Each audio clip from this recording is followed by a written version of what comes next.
newstalk.com. We are coming today from the Kingsley Hotel here on Victoria Cross in Cork. Now, you may not be aware of this, but Cork is a hotbed of classical Indian music. Dara O'Brien lectures in the subject at UCC is with us now. Dara, good afternoon to you. Hiya.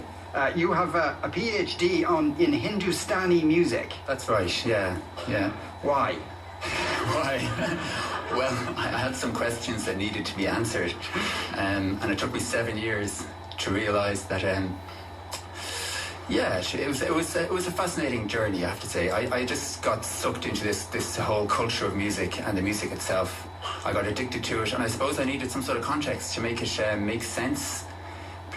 Being so passionate about something that's so kind of obscure in Cork. Yes. Yeah. Now, how did you develop this passion for it? Did you spend a lot of time in India, or were you hanging around the Hindustani music shop in Patrick Street? I was playing music for years, and I played jazz guitar, and I was always into improvisational music, and I had a fascination with India from a very young age. So it did all kick off when I went to India around about 27. And I kind of left the guitar in its case for about 10 years and got obsessed by the sitar. Right. Because it has the improvisational strand, but it has an extra depth to it. Now, physically, what's the difference between a guitar? It looks very different, and a sitar. How many strings are on a sitar? There's 20 strings, there's 13 underneath, and there's 7 on top. It functions very different from a guitar. There's no chords or harmony in Indian classical music. You have drone and melody. It's just a very different sort of mechanics, and part of the aesthetic of Indian classical music is the movement between pitches. So the sitar is built so that you can bend, and there's a lot of nuance in the movement between notes. And tuning it must be a devil with 20 strings. It is a little bit of a devil, yeah, absolutely. Yeah. I know, is there a difference between Hindustani music specifically and Indian music in general? Well, I mean, as India as a whole subcontinent, and there's folk music, there's devotional music, there's film music blasting out of loudspeakers all over the place, and there's classical music, North Indian classical music and South Indian classical. So you have these, there's various folk traditions from there's over 50 languages, and each of them represents a separate culture with its own sort of folk traditions and folk musics. So would the sitar be really more specific to a certain part of India rather than it's used all over but in different ways? It's similar in a sense to, say, the cello in Western classical music. It belongs to a slightly elitist, very sophisticated, highly theoretical, virtuosic music tradition that requires years and years of devotion to master, and it belongs to that sort of elite culture, you could say, of How many years does it take to master it then? It takes 7 lifetimes to master the sitar. Ooh, that's deep. Yeah. How long does it take to master a sitar? In Earth years. For me, one of the things they say in Indian classical music, if you ask any master, you say, look, you're so wonderful. One of the phrases they may say is, I've only touched a drop in the vast ocean of promise. So it's endless. I mean, this music really is, it's extremely deep, and it theoretically is incredibly sophisticated. So you're always a beginner, and that's one of the beautiful things about it, because you can always go further into it. But would there be masters, people who would be regarded as masters of it that you could go and train with, for instance? Yeah. I mean, one of my teachers, Kushal Das in Calcutta, I would call him a master, of course. I mean, he's unbelievable. And his work ethos, his practical ethos, he used to practice maybe 16 hours a day for 10 years, when he was between teenager and early 20s. That's the kind of devotion they have to this. It's kind of a whole lifestyle. So, how do they pay their electricity bill and the like? Well, he would get paid very well for a concert. Right. As okay. Shankar would, and it's right. most of these people. Yeah, absolutely. All right. So that he'd be in that neighborhood. Yeah. Playing it barefoot, does it sound different if you put your socks on? To be honest with you, if I had a sock on my right foot, the sitar would be slipping. It's quite pragmatic. It looks right, like okay, some sort of earthy, spiritual Yeah. hippie thing, but it's totally pragmatic, and it's the tradition. Right, And it feels good to have Yeah. the air in your feet. Now this is a bit of a cross-cultural thing because you're being joined on the didgeridoo. Crack. How are you? What's your name? Grand. JJ. JJ, and you're part of the Australian music scene here in Cork. Something like it, yes. yeah. Where did you learn to play the didgeridoo? I taught myself, actually. So Right. just watching YouTube videos, I bought 3 didgeridoos and just had at it in my room for a while. And how long did that take? 2 lifetimes.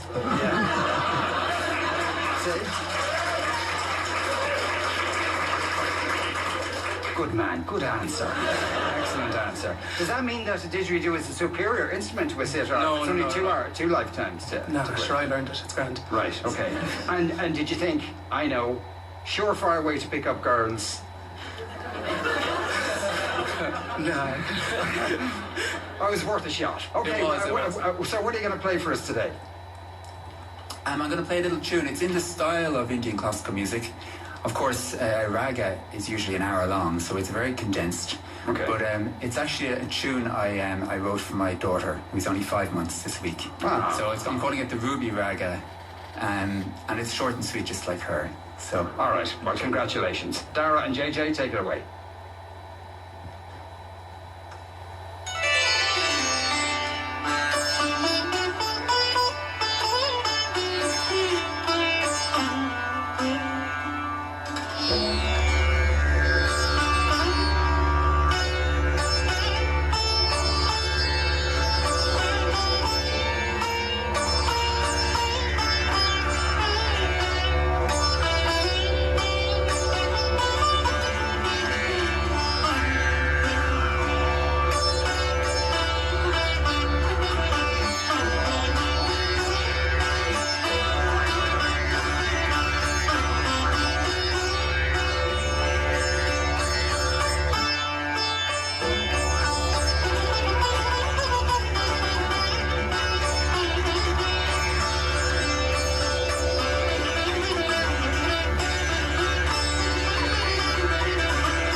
Dara, our sitar player, he must be playing that thing with his hands and feet to pluck that many strings.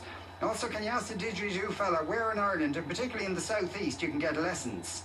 I've been trying to teach myself and finding it very difficult, says Brian. Is JJ gone? He's there. Where can you get lessons? Give me a shout. Okay, JJ now does lessons. It's a new business. My truck was starting to levitate while the two lads were playing there. Thanks be to Jesus they stopped. There you go. You might have lived several more lifetimes if that had happened. Good news.